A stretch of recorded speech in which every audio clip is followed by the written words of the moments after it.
उसी electric field निकालने के लिए अब हम लोग एक अल्टरनेट मेथड का व्यवस्था करेंगे, जिस अल्टरनेट मेथड का नाम होता है गॉस लॉ। और उस गॉस लॉ के लिए आपको एक कॉन्सेप्ट पढ़ना पड़ता है, जिस कॉन्सेप्ट को हम लोग बोलते हैं, जिस कॉन्सेप्ट को हम लोग क्या बोलते हैं, जिस कॉन्सेप्ट को हम लोग बोलते हैं क्या, इलेक्ट्रिक फ्लक्स। क्या बोलते हैं, इलेक्ट्रिक फ्लक्स। अब देखो सबसे पहले इलेक्ट्रिक फ्लक्स होता क्या चीज है। तो मान लो कि अगर यहां से हवा चल के आ रही है पंखे से, और मैं अपने हाथ में क्या करूं कि एक कोई सा क्लोज लूप ले लूं, कोई सा क्या करूं, क्लोज सर्कुलर लूप ले लूं, और ऐसे मैं यहां पे रखूंगा, तो तुम ये बात बताओ कि हवा सबसे अधिक मेरे लूप से पास करेगी कि नहीं करेगी, करेगी। अगर मैं क्या करूं, लूप को थोड़ा सा घुमा दूं, तो अब लूप से पास करने वाला हवा क्या हो जाएगा, कम जाएगा। और मैं धीरे धीरे लूप को घुमाते घुमाते पंखा के सामने से एकदम ऐसे खड़ा हो जाऊं, तो अब मेरे लूप से कोई हवा पास करेगी क्या, नहीं पास करेगी। तो किसी पार्टिकुलर समय में किसी सरफेस से होकर के जितना हवा पास कर रही है उसे हम लोग क्या बोलेंगे, एयर फ्लक्स।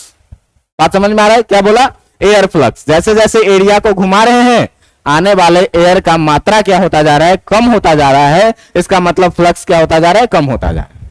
बरसात के दिनों में कई बार ऐसा होता है कि बारिश हो रही होती है और हमारे घर के खिड़की दरवाजों से झटके के रूप में पानी की बूंदें अंदर आती है कि नहीं। तो वो डिपेंड करता है क्या, कि बारिश कैसे हो रही है। अगर मान लो कि बारिश सीधे नीचे गिर रही है, तो इस खिड़की से होकर के कोई पानी अंदर आएगी क्या, नहीं आएगी। लेकिन अगर छत में एक छोटा सा कट लगा दो तो अधिक से अधिक पानी नीचे आएगा। अगर बारिश किसी एंगल पे हो रही है तो थोड़ा सा पानी आएगा। बात समझ में आ रहा है कि नहीं। तो यही सब कहानी कि कितना पानी इस खिड़की वाले सरफेस से अंदर आ रहा है, उसे हम लोग क्या बोलेंगे, वाटर फ्लक्स। बात समझ में आ रहा है कि नहीं।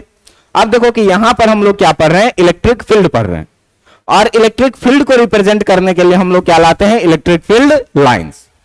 तो कहता क्या है कि जो आपका इलेक्ट्रिक फ्लक्स है, जो इलेक्ट्रिक फ्लक्स है वो है क्या, तो it is the number of electric field lines. It is the number of electric field lines passing perpendicularly through any surface, कि किसी भी सरफेस से परपेंडिकुलरली पास करने वाला जो number of electric field lines होता है उसे ही हम लोग क्या बोलते हैं, इलेक्ट्रिक फ्लक्स बोलते हैं। जैसे मान लो क्या, थोड़ी देर के लिए कि अपने पास मान लेते हैं क्या, कि एक ऐसा कोई सा सरफेस है, एक ऐसा कोई सा सरफेस है, और इस सरफेस में हम देख रहे हैं क्या, कि जो इलेक्ट्रिक फील्ड लाइंस पास करने वाली है वो कुछ इस तरीके से चल रही है। ये सारे फील्ड लाइंस इस सरफेस के परपेंडिकुलर पास कर रही है। तो बताओ तो इस सरफेस से टोटल कितना लाइन पास कर रहा है, 3। इसका मतलब जो इसका फ्लक्स हो जाएगा, इसका मतलब जो इसका फ्लक्स हो जाएगा वो कितना हो जाएगा, और कौन सा फ्लक्स, इलेक्ट्रिक फ्लक्स। बात समझ में आ रहा है कि नहीं। तो किसी भी सरफेस से होकर के कितना इलेक्ट्रिक फील्ड लाइंस पास कर रहा है, कैसे, परपेंडिकुलरली। इस बात का ध्यान रखना है कि परपेंडिकुलरली कितना इलेक्ट्रिक फील्ड लाइंस पास कर रहा है, इसे ही हम लोग क्या बोलेंगे, इलेक्ट्रिक फ्लक्स बोलेंगे। बात समझ में आ रहा है कि नहीं। पानी की बूंदे कितनी परपेंडिकुलरली आ रही है सरफेस से, उसे ही क्या बोलेंगे, वाटर फ्लक्स। हवा परपेंडिकुलरली कितना पास कर रहा है उसी को क्या बोलेंगे, air flux. I think flux का मतलब आपको समझ में आया होगा। बात समझ में आ रहा है कि नहीं। तो अब देखो कि जो फ्लक्स है, उस फ्लक्स को डिनोट करने के लिए हम लोग एक सिंबल का यूज करते हैं, जिस सिंबल को बोला जाता है क्या, जिस सिंबल को बोला जाता है, इट इज डिनोटेड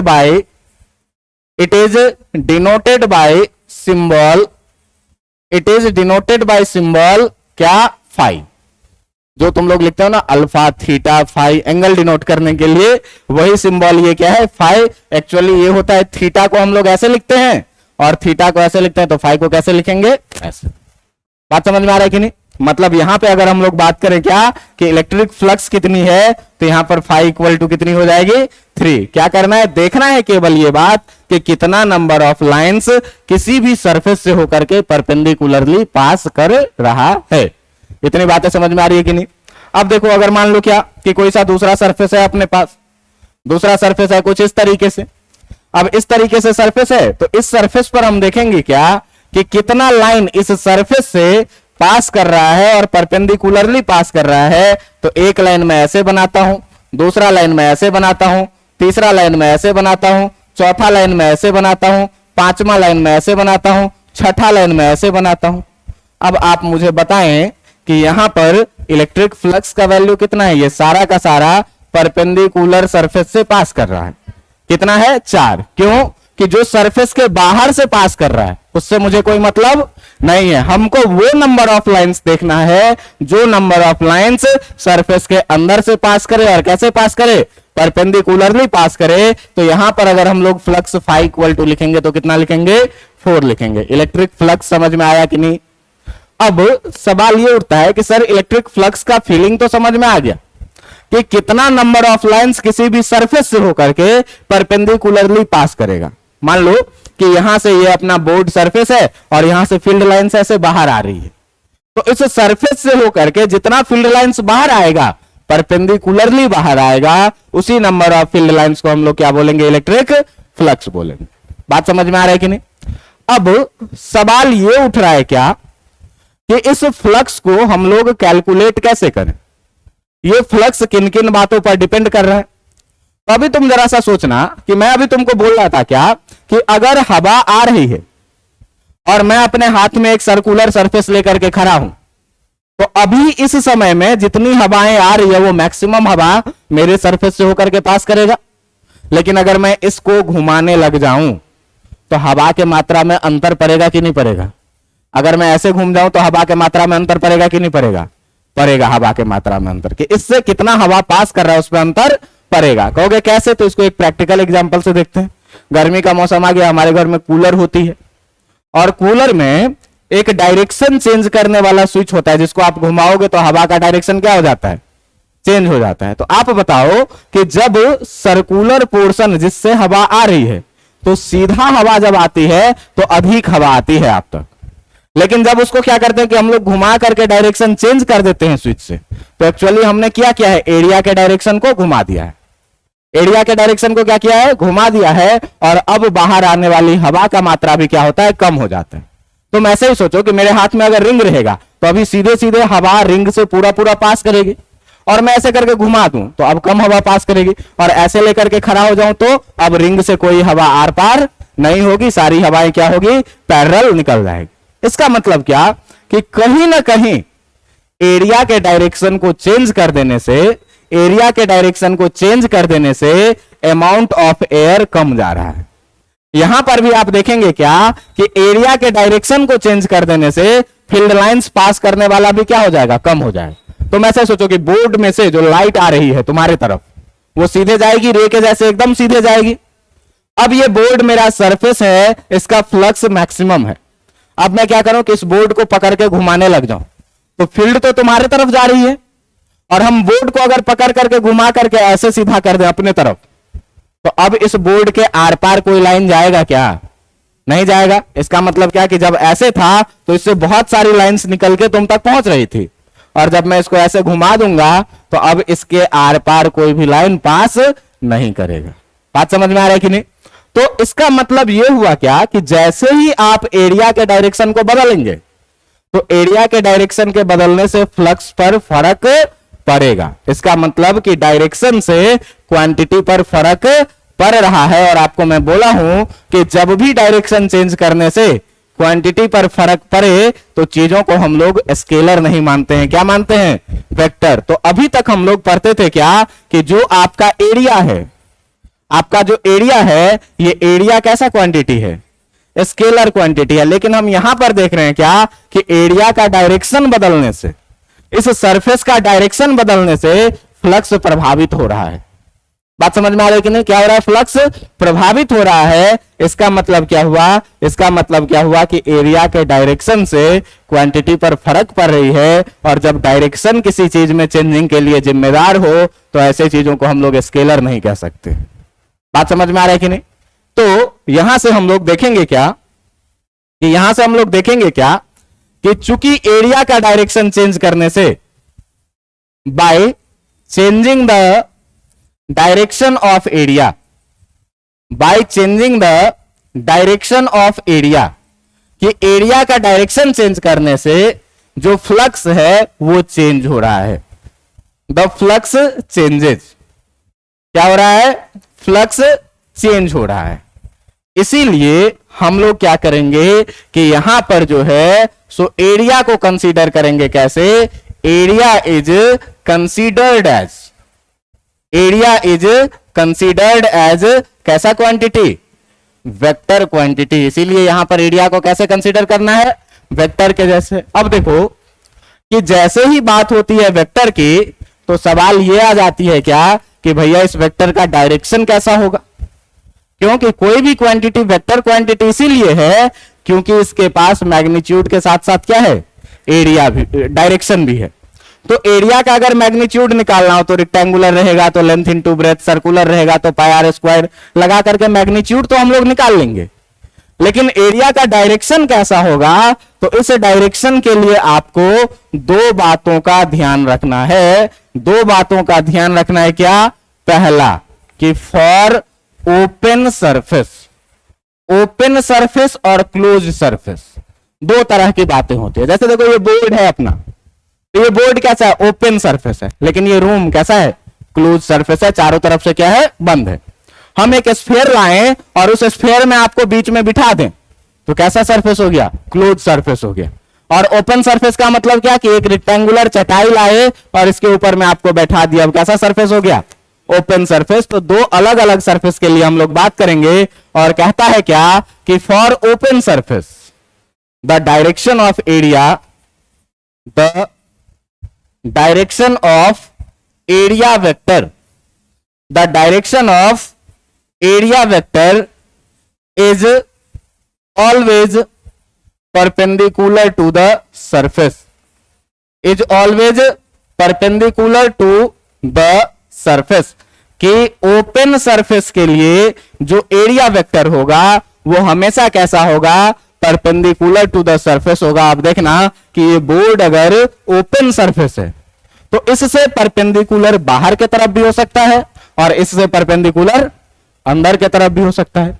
तो यहां पर इस दोनों बातों को ध्यान रखना है कि आप ओपन सरफेस के लिए जो है सो आप आउटवर्ड भी डायरेक्शन ले सकते हैं और आप जो है सो इस डायरेक्शन को इनवर्ड भी ले सकते हैं। लेकिन होना कैसा चाहिए? सरफेस के परपेंडिकुलर। एक एक बात को याद रखना है। ये सारी बातें कॉन्सेप्ट है जो आपको आगे काम आएगी। बात समझ में आ रही है कि नहीं? मैं पहली बात क्या बोला कि एरिया को कैसा कंसीडर करना है? वेक्टर के जैसा।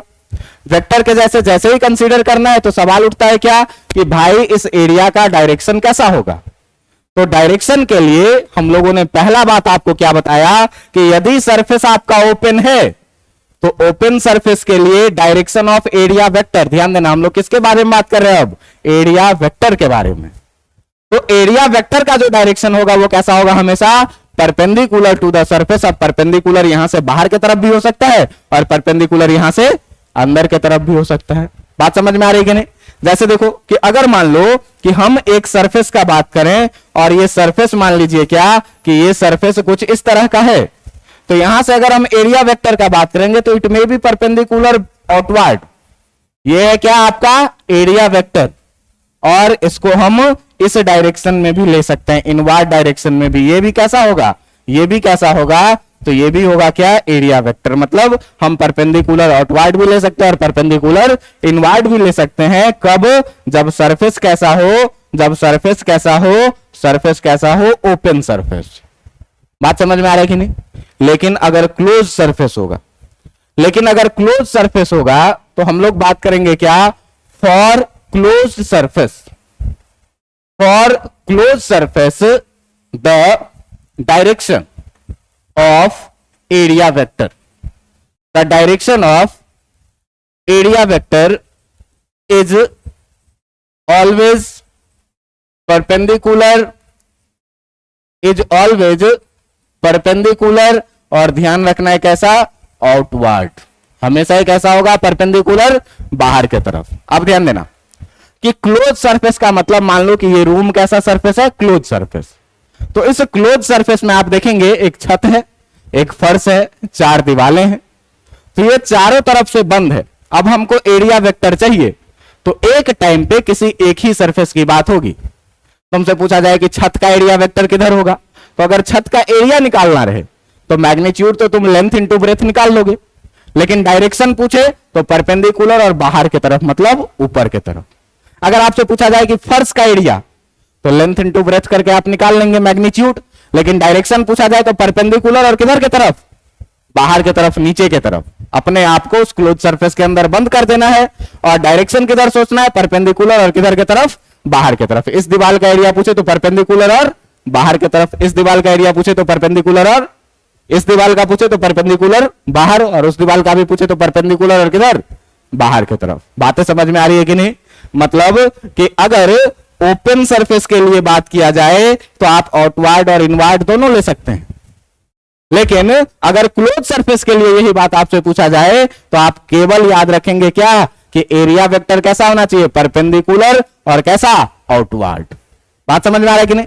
अब देखो कि क्लोज सरफेस और ओपन सरफेस में दोनों में कॉमन क्या है कि दोनों में एरिया परपेंडिकुलर होगा एरिया वेक्टर, और ये भी कह रहा है कि आउटवर्ड इनवर्ड दोनों हो सकता है, और ये क्या कह रहा है कि केवल आउटवर्ड होगा। दोनों में कॉमन क्या है कि एरिया वेक्टर हमेशा ही परपेंडिकुलर और आउटवर्ड लेंगे तो हमारे लिए काम क्या हो जाएगा, आसान हो जाएगा।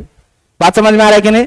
मिला जुला के आप सीधा सीधा बात ये याद रखेंगे क्या, नोट करके, कि नोट करके आप सीधे सीधे याद रखिएगा क्या कि जो आपका एरिया वेक्टर है, जो आपका एरिया वेक्टर है ये क्या होगा, always perpendicular outward to the surface. हमेशा ही कैसा होगा, परपेंडिकुलर होगा और आउटवर्ड होगा किस चीज के, टू द सरफेस। सर अभी तक हम लोगों ने जो बात करी है उन बातों में बात करिए किस चीज की, इलेक्ट्रिक फ्लक्स होता क्या है।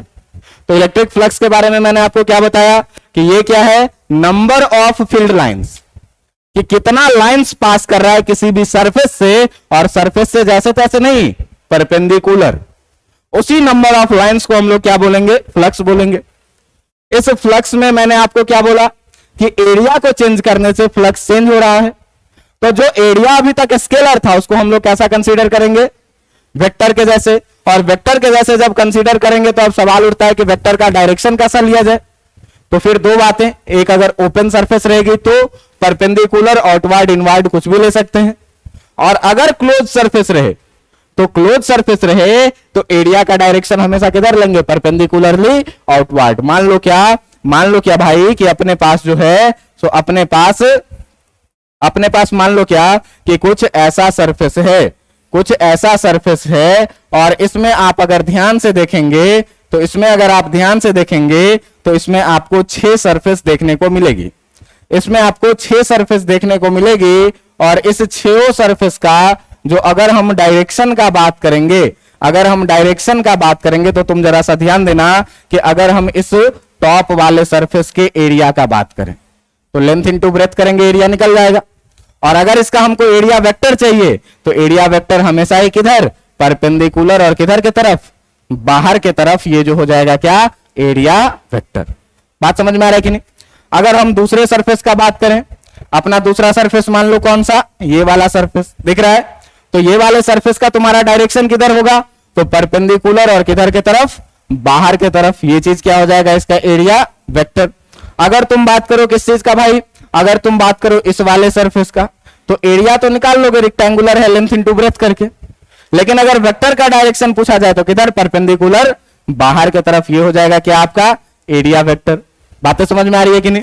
अगर आपसे पूछा जाए कि नीचे वाला सरफेस ये देख लो, कि नीचे वाला सरफेस, ये वाला सरफेस देख लो, ये वाला सरफेस, अगर इस सरफेस का तुमसे पूछा जाए कि भैया डायरेक्शन किधर होगा, तो तुम क्या कहोगे, परपेंडिकुलर, बाहर की तरफ। इस तरीके से हम किसी भी एरिया वेक्टर का डायरेक्शन जब क्लोज सरफेस के लिए बात करेंगे तो किधर की तरफ लेंगे, परपेंडिकुलर, बाहर की तरफ। इसमें देखना कि मैं ऊपर नीचे दाएं बाएं दिखा दिया हूं, लेकिन आगे पीछे वाला नहीं दिखा पाया हूं। 3 डायमेंशनली मैं दिखा भी नहीं पाऊंगा। तो ये जो फ्रंट वाला सरफेस है उसका एरिया वेक्टर परपेंडिकुलर, बाहर, और ये जो पीछे वाला दीवार है उसका एरिया वेक्टर परपेंडिकुलर, अंदर की तरफ। तो ये बात आपको हमेशा ही याद रखना है कि एरिया को वेक्टर के जैसे कंसीडर करेंगे, और जब वेक्टर के जैसे कंसीडर करेंगे तो हमेशा कैसे, परपेंडिकुलर और किधर, बाहर के तरफ। बातें समझ में आ गई? चाहे क्लोज सरफेस रहे चाहे ओपन सरफेस रहे। अब सवाल उठता है कि अगर हमको फ्लक्स निकालने के लिए बोला जाए तो हम फ्लक्स कैसे निकालेंगे? बात समझ में आ रहा है कि नहीं? अगर हमको फ्लक्स निकालने के लिए बोला जाए तो हम फ्लक्स कैसे निकालेंगे? तो इस चीज को जरा सा ध्यान से आप देखिएगा कि मान लीजिए क्या कि अपने पास एक यूनिफॉर्म इलेक्ट्रिक फील्ड है, और इस यूनिफॉर्म इलेक्ट्रिक फील्ड का मैं अगर बात करूं तो ये इलेक्ट्रिक फील्ड कुछ इस तरीके से है, ये इलेक्ट्रिक फील्ड कुछ इस तरीके से है। और इस इलेक्ट्रिक फील्ड में मैं आपको अगर दिखाना चाहूं तो ये यूनिफॉर्म इलेक्ट्रिक फील्ड है, और इस इलेक्ट्रिक फील्ड में हम कर क्या रहे हैं कि इसमें हम अलग अलग सरफेस बना रहे हैं। मान लीजिए क्या कि एक अगर हम छोटा सरफेस बनाएं, छोटा सा सरफेस बनाएं, तो कम लाइन पास कर रहा है, फ्लक्स कितना है? तो अगर मैं क्या करूं कि इससे थोड़ा बड़ा सरफेस बनाऊं, फ्लक्स कितना है? अगर मैं थोड़ा इससे बड़ा सरफेस बनाऊं तो फ्लक्स कितना है? बात समझ में आ रहा है कि नहीं आ रहा है? इसका मतलब क्या कि जैसे जैसे सरफेस का एरिया बढ़ता जा रहा है, फ्लक्स भी क्या होता जा रहा है? बढ़ता जा रहा है। अच्छा छोड़ो कि अब मैं क्या करूं कि एरिया को ना बढ़ाऊं, अब मैं एरिया को क्या करूं? फिक्स कर दूं, एरिया मेरा फिक्स। अब ध्यान से देखना, अब मैं क्या करूंगा कि इलेक्ट्रिक फील्ड के इंटेंसिटी को बढ़ाऊंगा। इलेक्ट्रिक फील्ड के इंटेंसिटी में मैं तुमको क्या बोला था कि लाइंस जितने नजदीक नजदीक रहेंगे इलेक्ट्रिक फील्ड उतना ज्यादा रहेगा, और लाइंस जितने कम कम रहेंगे इलेक्ट्रिक फील्ड उतना। तो अभी आप देख रहे थे क्या कि जो फ्लक्स है वो flux directly proportional to area हो रहा था, मतलब हम जितना एरिया को बढ़ा रहे थे फ्लक्स उतना बढ़ता जा रहा था। अभी आप दूसरी बात ये देखिए कि हम इलेक्ट्रिक फील्ड को बढ़ाएंगे, तो इलेक्ट्रिक फील्ड को मान लो कि हम डबल कर देंगे, तो डबल कर देंगे तो ये जितनी लाइंस है वो लाइंस भी क्या हो जाएगी? डबल हो जाएगी। क्यों? कि फील्ड बढ़ाएंगे तो लाइन एक दूसरे के ज्यादा क्लोज आएगा। बात समझ में आ रहा है कि नहीं? इसका मतलब क्या कि जैसे इलेक्ट्रिक फील्ड बढ़ाए तो अब इस एरिया से गुजरने वाले लाइन की संख्या भी क्या हो गई? बढ़ गई। इसका मतलब दूसरी बात है ये कि जो फ्लक्स है ये डायरेक्टली प्रोपोर्शनल किसके है? इलेक्ट्रिक फील्ड के भी है। बातें समझ में आ रही है कि नहीं? इसका मतलब फ्लक्स किन बातों पर निर्भर कर रहा है? तो दो बातों पर, एक एरिया कैसा है, दूसरी बात कि इलेक्ट्रिक फील्ड कैसा है। तो एरिया बड़ा रहेगा तो फ्लक्स भी बड़ा रहेगा। ऑब्वियस सा बात है, अपने घर की खिड़की अगर छोटी रहेगी तो घर में हवा भी कम आएगी, और अगर घर की खिड़की बड़ी रहेगी तो घर में आने वाली हवा क्या होगी? ज्यादा होगी। बात समझ में आ रही है कि नहीं? दूसरी बात कि अगर हवा धीरे धीरे बह रही है तो घर में कम हवा आएगी, और अगर हवा तेज बह रही है तो घर में हवा भी क्या आएगी? तो खिड़की का मतलब आप एरिया से समझिए, और हवा का मतलब आप इलेक्ट्रिक फील्ड से समझिए कि इलेक्ट्रिक फील्ड भी बढ़ रहा है तो फ्लक्स बढ़ रहा है, और एरिया भी बढ़ रहा है तो क्या हो रहा है? फ्लक्स बढ़ रहा है। बातें समझ में आ रही है कि नहीं? तीसरी बात ये भी कि डिपेंड करेगा कि हवा किधर बह रही है और अपनी खिड़की किधर है। अगर हवा इधर से इधर की तरफ बहेगा तो इस खिड़की से कोई हवा रूम में आएगी क्या? नहीं आएगी। तो एंगल भी मैंने रखता है क्या कि एरिया वेक्टर और इलेक्ट्रिक फील्ड कितने एंगल पे है। तो अगर ये तुम्हारा सरफेस है तो इस सरफेस का अगर हम एरिया वेक्टर का बात करेंगे मेरे भाई, तो एरिया वेक्टर किधर की तरफ होगा? जरा सा ध्यान देना कि अगर हम इस एरिया वेक्टर का बात करें तो एरिया वेक्टर किधर होगा? परपेंडिकुलर, और किधर की तरफ? बाहर की तरफ। बात समझ में आ रहा है कि नहीं? अब जरा सा ध्यान दो कि जो तुम्हारा एरिया वेक्टर है और जो तुम्हारा इलेक्ट्रिक फील्ड है ये दोनों किस में है? सेम डायरेक्शन में। बात समझ में आ रहा है कि नहीं? और जो तुम्हारा एरिया है वो एरिया जो है तुम्हारा वो क्या है? तो सरफेस के परपेंडिकुलर है। किससे? केवल एरिया का बात करेंगे तो एरिया के परपेंडिकुलर है इलेक्ट्रिक फील्ड, लेकिन अगर एरिया वेक्टर का बात करेंगे तो एरिया वेक्टर और इलेक्ट्रिक फील्ड सेम डायरेक्शन में। बातें समझ में आ रही है कि नहीं? तो कहता क्या है कि जो आपका इलेक्ट्रिक फ्लक्स है, जो आपका इलेक्ट्रिक फ्लक्स है, ये इलेक्ट्रिक फ्लक्स जो है आपका ये कैसे डिफाइंड है? तो electric flux is defined as the product of electric field intensity, electric field intensity की जो आपका इलेक्ट्रिक फील्ड इंटेंसिटी है जिसको आप क्या बोलते हैं? E, and the perpendicular area. अब देखना कि यहां पर दो वर्ड हम लोग बार बार यूज करेंगे, कभी एरिया यूज करेंगे, कभी एरिया वेक्टर यूज करेंगे। तो देखो कि एरिया जो है, ये एरिया जो है ये सर्कल का, ये इलेक्ट्रिक फील्ड के परपेंडिकुलर है, लेकिन एरिया वेक्टर जो है वो इलेक्ट्रिक फील्ड के डायरेक्शन में। बात समझ में आ रहा है कि नहीं? तो अगर हम लोग बात करेंगे इलेक्ट्रिक फ्लक्स फाई का, तो फ्लक्स इक्वल टू क्या लिखेंगे? जो अपना इलेक्ट्रिक फ्लक्स है, ये इलेक्ट्रिक फ्लक्स इक्वल टू क्या लिखेंगे? इलेक्ट्रिक फ्लक्स इक्वल टू लिखेंगे क्या? कि जो आपका इलेक्ट्रिक फील्ड है और इनटू क्या? एरिया। और ये एरिया कैसा? ये एरिया कैसा? परपेंडिकुलर। या इसी को अगर आप दूसरे वर्ड में लिखना चाहें, तो दूसरे वर्ड में अगर आप लिखना चाहें तो हम लोग लिखेंगे क्या? कि जो आपका इलेक्ट्रिक फ्लक्स है, जो आपका इलेक्ट्रिक फ्लक्स है, ये इलेक्ट्रिक फ्लक्स कैसे डिफाइंड है? Is defined as the product of, is defined as the product of electric field and, अब देखना कि मैं लिखूंगा क्या? Area vector. तो अब एरिया वेक्टर कौन सा? तो एरिया वेक्टर वो वाला जो इलेक्ट्रिक फील्ड के डायरेक्शन में है। तो area vector in the direction of electric field. अब इस चीज को देखना, जरा सा ध्यान से समझना। इलेक्ट्रिक फील्ड, ये मेरा हाथ कोई सा सरफेस है, तो इस सरफेस का अगर मैं एरिया का बात करूं तो एरिया कुछ दिया होगा, 1 metre square, 2 metre square, 3 metre square. और इसके अगर एरिया वेक्टर का बात करें, तो एरिया वेक्टर का बात करें तो परपेंडिकुलर और किधर की तरफ? बाहर की तरफ। ये है एरिया वेक्टर। तो तुम ध्यान से देखो कि जो मेरे हाथ का एरिया है वो इलेक्ट्रिक फील्ड के परपेंडिकुलर है, लेकिन जो एरिया वेक्टर है वो इलेक्ट्रिक फील्ड के डायरेक्शन में। तो अगर हम एरिया का बात करेंगे तो कैसा एरिया? Perpendicular area. लेकिन अगर एरिया वेक्टर का बात करेंगे तो किस डायरेक्शन में? इलेक्ट्रिक फील्ड के डायरेक्शन में। बातें समझ में आ रही है कि नहीं? इसका मतलब क्या कि आप अगर दोनों चीज को कंक्लूड करके लिखे तो आप फाई इक्वल टू कितना लिखेंगे? इलेक्ट्रिक फील्ड इंटू एरिया कैसा? Perpendicular area. बात समझ में आया कि नहीं? अब कोई जरूरी तो नहीं है कि हमेशा आपका एरिया वेक्टर और इलेक्ट्रिक फील्ड सेम डायरेक्शन में रहे। बात समझ में आ रहा है कि नहीं? कोई जरूरी नहीं है कि आपका एरिया वेक्टर और इलेक्ट्रिक फील्ड हमेशा सेम डायरेक्शन में। जरा सा ध्यान देना, ये मेरा हाथ है फिर से सरफेस, और ये मार्कर है कि आपका एरिया वेक्टर। अब देखो कि अभी के समय में ये जितनी भी लाइन है ये मेरे हाथ से मैक्सिमम पास करेगी। मैं अपने हाथ को घुमाने लग जाऊं, एरिया वेक्टर भी घूमने लग जाएगा।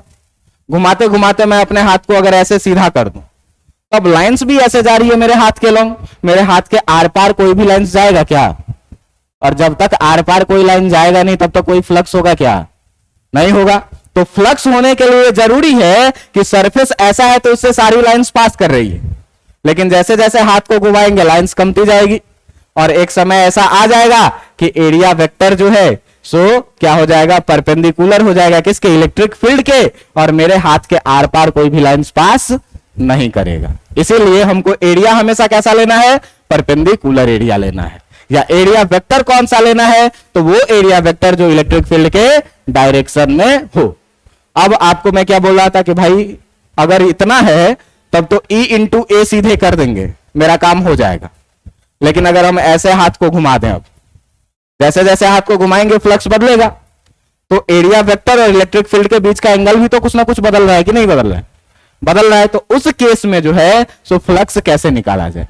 तो मैं आपको अभी दिखा रहा था क्या कि अगर हमको फ्लक्स निकालना है तो एरिया परपेंडिकुलर कब लेंगे? तो कब लेंगे? तो जब मान लो क्या कि ये वाली सरफेस है कुछ इस तरह से, और इस वाले सरफेस का एरिया तुमको दिया हुआ है कितना? ए। तो इसका अगर हम एरिया वेक्टर का बात करेंगे तो एरिया वेक्टर किधर होगा? परपेंडिकुलर किधर की तरफ? बाहर की तरफ, है ना? अब इससे गुजरने वाली जो फील्ड लाइंस है, इससे जो गुजरने वाली फील्ड लाइंस है, अगर हमको उसका इंटेंसिटी दे दिया, अगर हमको उसका इंटेंसिटी दे दिया, तो मैं आपको सीधे क्या सिखाया भाई कि इस इंटेंसिटी को उस एरिया के साथ मल्टीप्लाई करो जो या तो सरफेस के परपेंडिकुलर है या तो एरिया वेक्टर के डायरेक्शन में। तो आप देखिए कि ये वाला जो एरिया है, ये एरिया सरफेस के परपेंडिकुलर है कि नहीं है? है। और ये इलेक्ट्रिक फील्ड एरिया के डायरेक्शन में है कि नहीं है?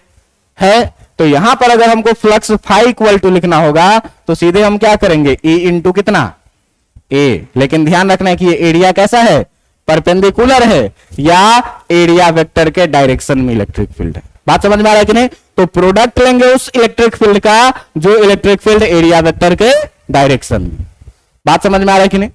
अब सवाल उठता है क्या, तो यहां पर हम लोग बात किए क्या कि if vector A and vector E are in same direction, अगर एरिया वेक्टर और इलेक्ट्रिक फील्ड दोनों क्या रहे, सेम डायरेक्शन में रहे, तो सीधे इलेक्ट्रिक फील्ड को एरिया से मल्टीप्लाई करेंगे, आपका फ्लक्स निकल के आ जाएगा।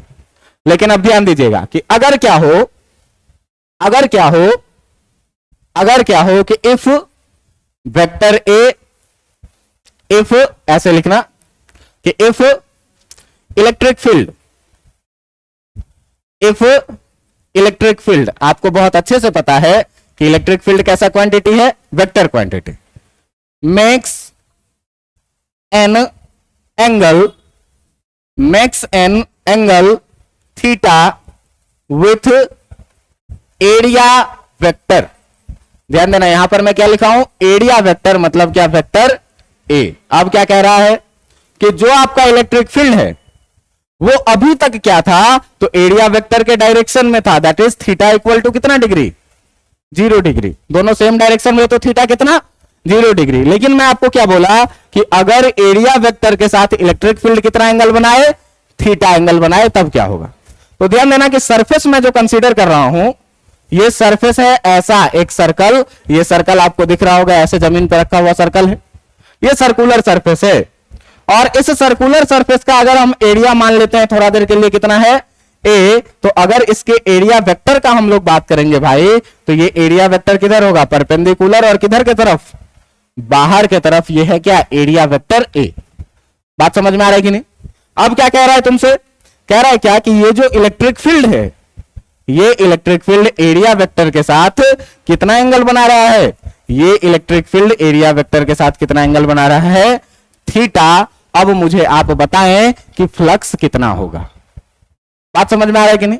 एक बात बताओ कि एरिया भी वेक्टर है और इलेक्ट्रिक फील्ड भी क्या है, वेक्टर है।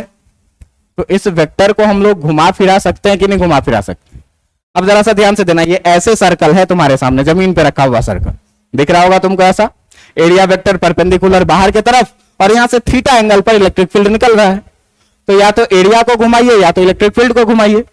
मुझे इलेक्ट्रिक फील्ड को घुमाना हमेशा ही अच्छा लगता है और आपके लिए भी अच्छा रहेगा। तो आप जरा सा ध्यान देंगे कि अगर मैं घुमाऊं, तो घुमाने के लिए मैंने आपको जो तरीका सिखाया है, उस तरीका में क्या सिखाया, जिसके साथ थीटा लगा हो कॉस थीटा, और जिसके साथ थीटा नहीं लगा उसके साथ साइन थीटा। तो बताओ तो भाई कि इस इलेक्ट्रिक फील्ड का अगर हम लोग कंपोनेंट लेंगे जिसके साथ थीटा लगा हुआ है, तो वो कैसा हो जाएगा, ई कॉस थीटा, और जिसके साथ थीटा नहीं लगा हुआ है उसके साथ क्या हो जाएगा, जिसके साथ थीटा नहीं लगा हुआ है उसके साथ क्या हो जाएगा, ई साइन थीटा।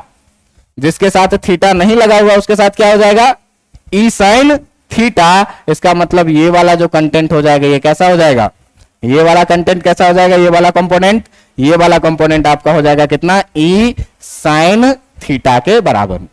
अब जरा सा ध्यान देना कि जो आपका इलेक्ट्रिक फील्ड था, ये सरफेस है, इस सरफेस से ऐसे एंगल पे जा रहा था, ये आपका सर्कल है।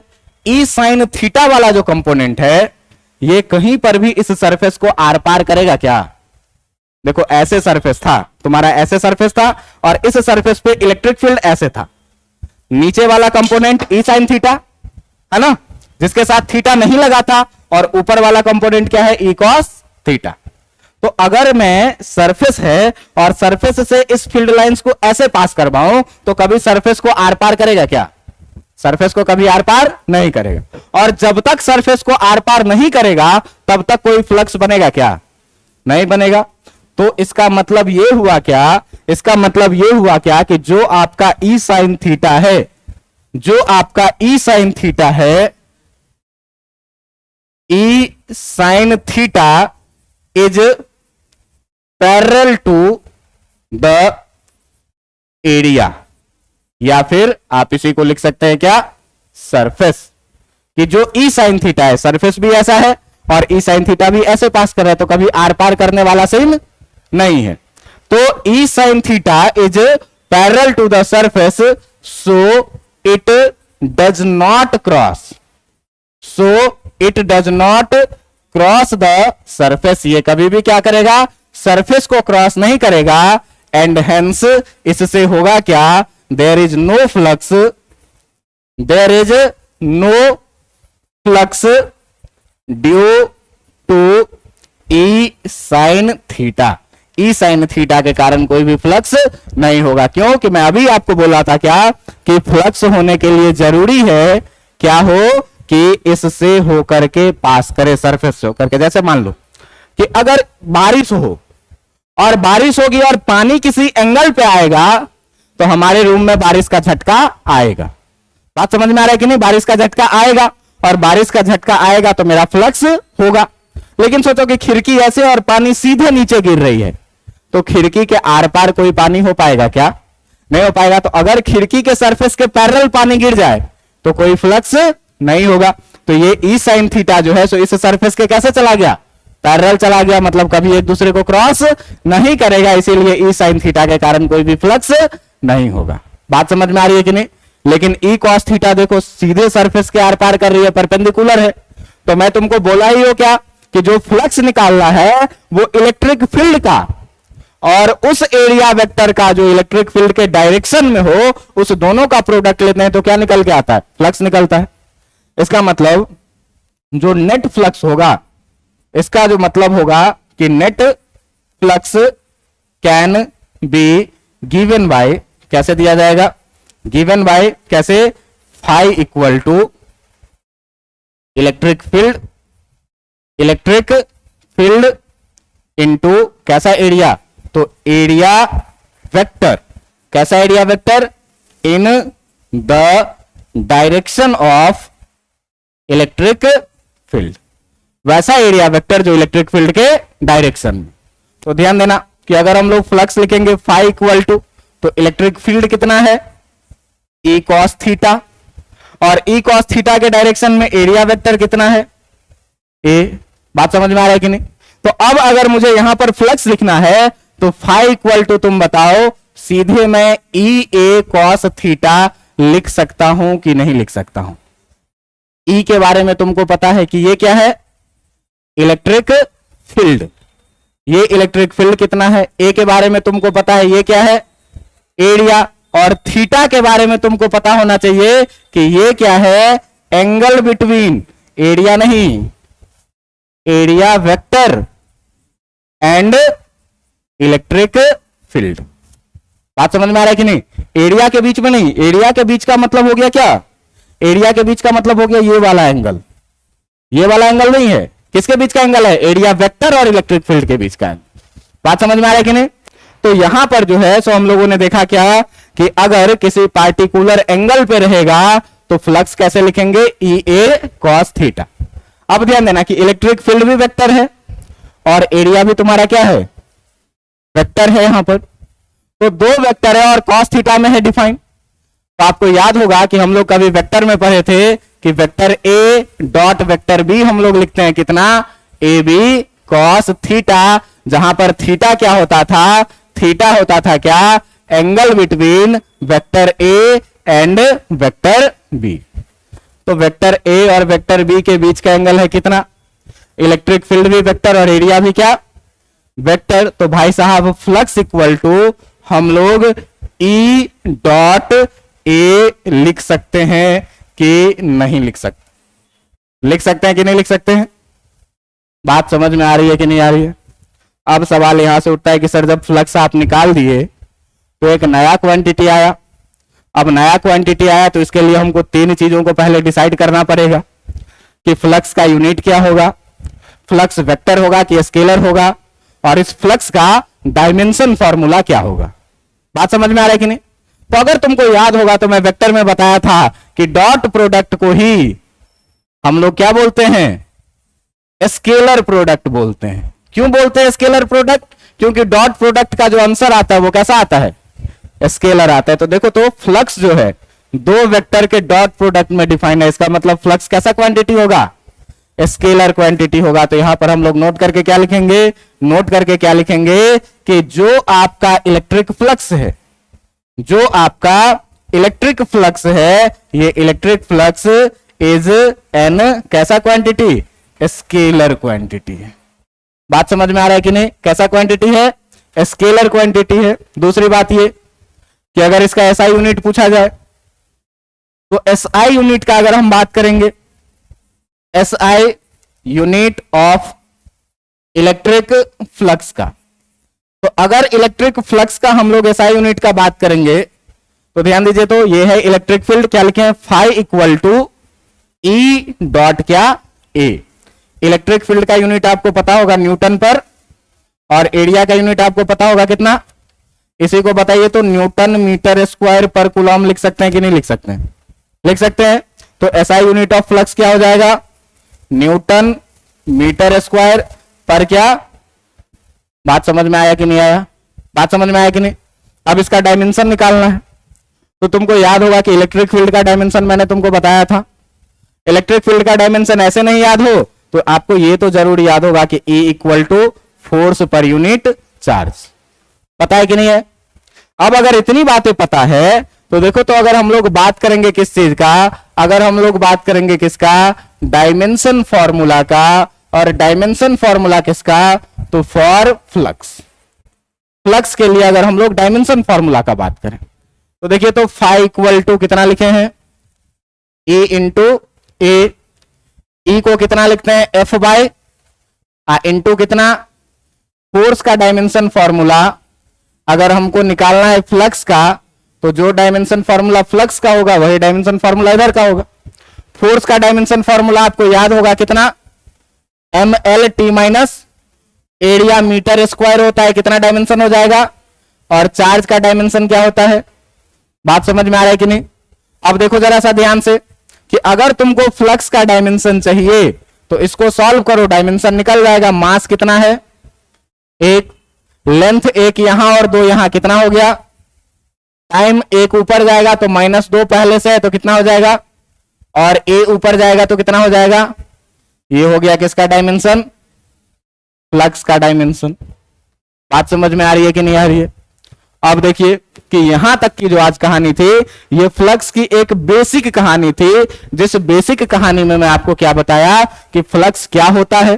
तो किसी भी सरफेस से जितना अमाउंट में कोई चीज पास हो रहा है, आजकल गेहूं कभी या धान वगैरह दौनी होते हुए देखे हुए हो, तो क्या होता है कि एक तरफ से गेहूं गिरता है और एक तरफ से भूसा निकल रहा होता है एक सरफेस से। तो छोटा ट्रैक्टर रहेगा तो कम भूसा बाहर आएगा, बड़ा रहेगा तो ज्यादा बाहर आएगा।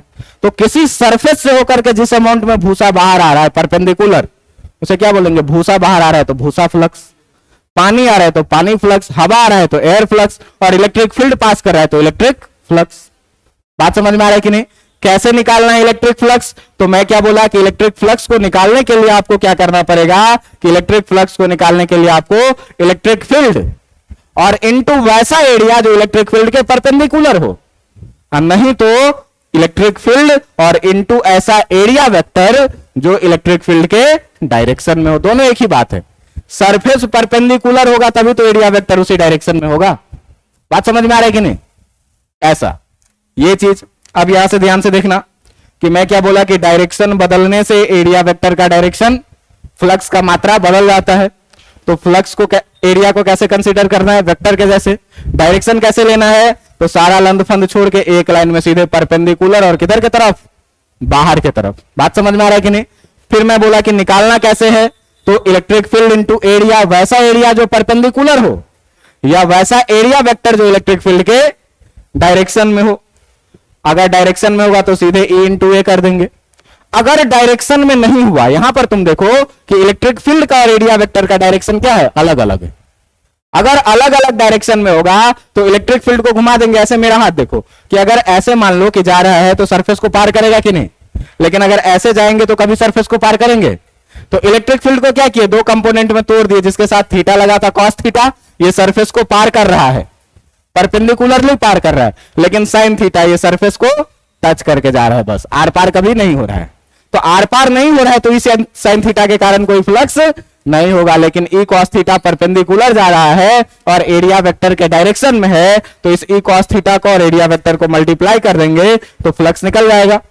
फ्लक्स निकाले कितना भाई, ई ए कॉस थीटा। आप देखिए कि ई भी ए भी दोनों वेक्टर है और कॉस थीटा में डिफाइंड है, तो इसको हम लोग ई डॉट ए लिख सकते हैं कि नहीं।